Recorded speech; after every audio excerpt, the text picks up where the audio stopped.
ये मुझसे सब बड़े लोग बैठे हैं साहब, मुझे जिम्मेदारी दे दी गई, मैं एक कथा से जोड़ता हूँ। कितना सफल हूं कितना नहीं होऊंगा ये आप तय करेंगे, ये तय करेंगे और ईश्वर तय करेगा। वो एक बार जंगल में बंदर को चढ़ा दिया गया, बोले आज से तुम जंगल के राजा हो। बंदर को कुछ लोगों ने चढ़ा दिया, बंदर अपने आप को राजा मानने लगा। अब वो राजा जब बन गया कुछ दिन के लिए, जैसे नायक फिल्म में वो बना था अनिल कपूर, एक दिन के लिए बंदर को राजा बना दिया, तो एक बकरी पहुंची, बोली राजा राजा बंदर, राजा बंदर, बंदर राजा, मेरे मेमने को सिंह उठा के ले गया, शेर उठा के ले गया है, उसकी रक्षा करो, उसके प्राण बचाओ। बंदर ने कहा चलो माई। वो बकरी के साथ गया, शेर की मान के बाहर आकर शेर के जिस पेड़ के वहां पर शेर रहता था, बंदर कभी उस पेड़ की इस डाल पे कूदे, कभी इस डाल पे कूदे, कभी इस डाल पे कूदे, कभी इस डाल पे कूदे और जोर जोर से आवाज मारे, शेर बकरी के मेमने को छोड़ दे, शेर बकरी के मेमने को छोड़ दे। अब बकरी ने कहा बंदर राजा, आपके इतनी उछल कूद करने से, शोर मचाने से क्या मेरा मेमना शेर छोड़ देगा? तो बंदर राजा ने कहा देख मैया, मुझे ये तो नहीं पता तेरा मेमना जिंदा बचेगा कि नहीं, पर कल को तुम मुझसे ये नहीं कह सकती कि मेरी कोई उछल कूद में कमी रह गई। तो आज कितना सफल होगा ये तो पता नहीं, पर मेरी उछल कूद में, मेरी कोशिशों में कोई कमी नहीं रहेगी। क्योंकि एक होता है आम आदमी, एक होता है खास। एक होता है आम आदमी, एक होता है खास। आम आदमी जिंदगी भर खुद को खास बनाने का प्रयास करता है।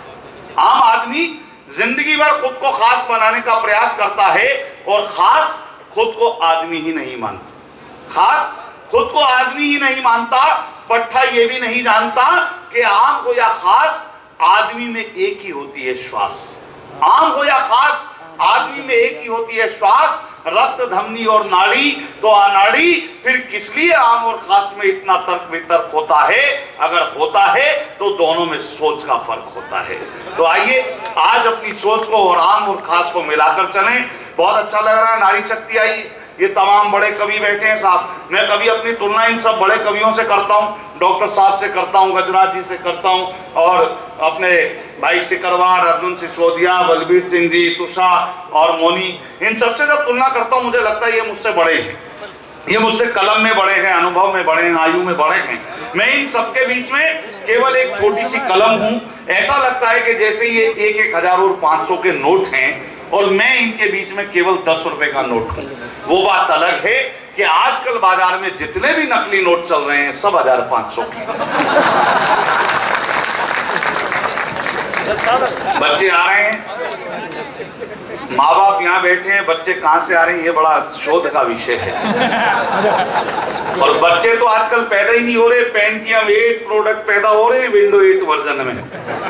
मैंने तो अभी एक इंग्लिश स्कूल के, पब्लिक स्कूल के बच्चे से पूछ लिया, मैंने कहा बेटा which are your favourite books? बोला my father's chequebook and passbook.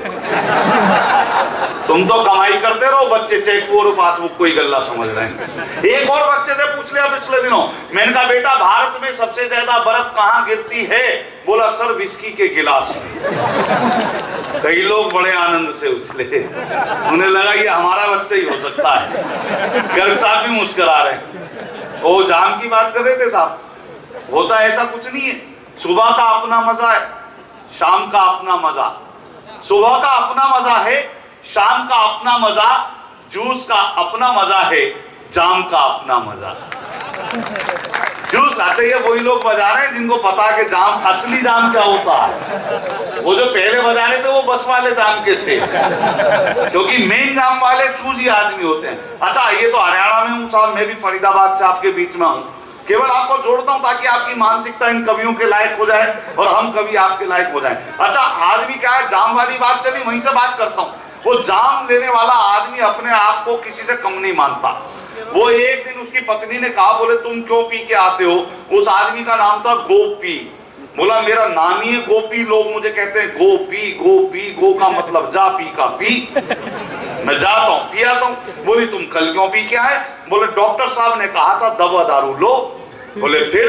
बोले दवा तो सुबह ले ली थी शुगर की, शाम को क्या करता?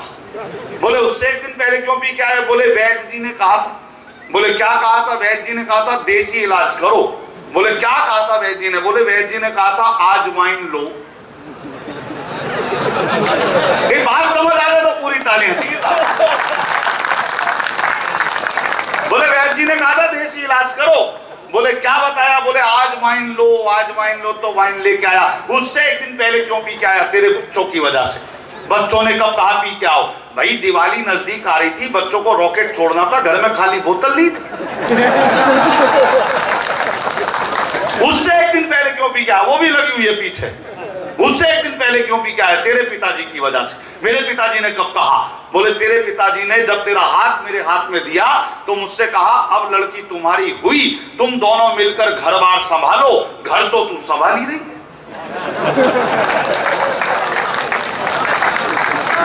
अब साहब वो भी पीछे बोले मैं भी देखूंगी इसमें है क्या।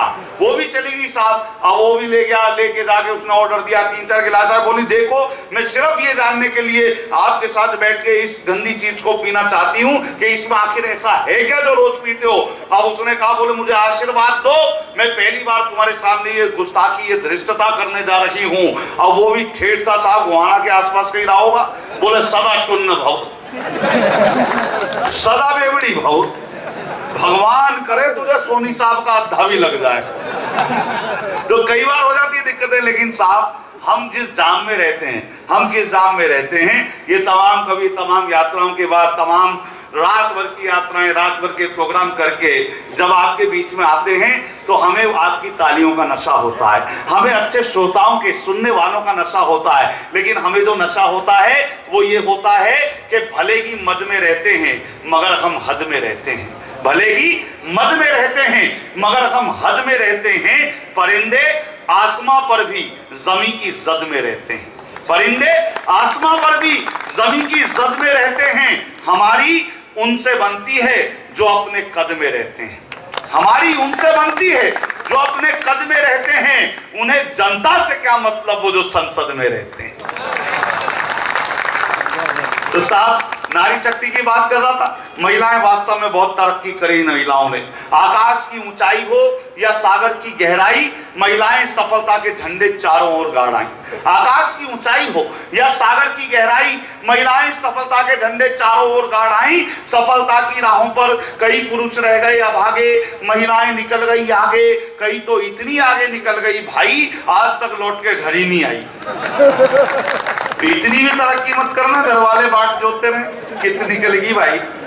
और मैं बताऊं आपको, मेरे यहाँ तो अच्छा महिलाएं शक्ति देखना आप, वो अभी अच्छा आप कितने बड़े व्यापारी हो जाओ, कितनी बड़ी गाड़ी पे घूम लो, कितनी बड़े बंगले में रह लो, पर एक चीज आपको भी नहीं पता जो सिर्फ कवियों को पता है कि एक आदमी में औसतन 1,25,435 नसें होती हैं। और ये सिर्फ एक महिला को ही पता कौन से वाली कब और कहां दबानी है।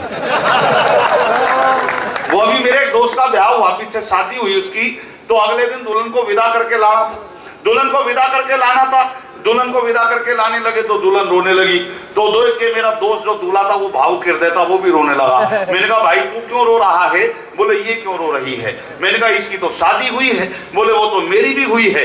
मैंने कहा ये तो अपने माँ बाप भाई बहन को छोड़ के जाएगी। बोले बाहर जाके मेरी भी तो छुड़वाएगी। तो एक बार जोरदार तालियों से बताएं कि आज कोई कवि सम्मेलन यहाँ पर होने वाला है।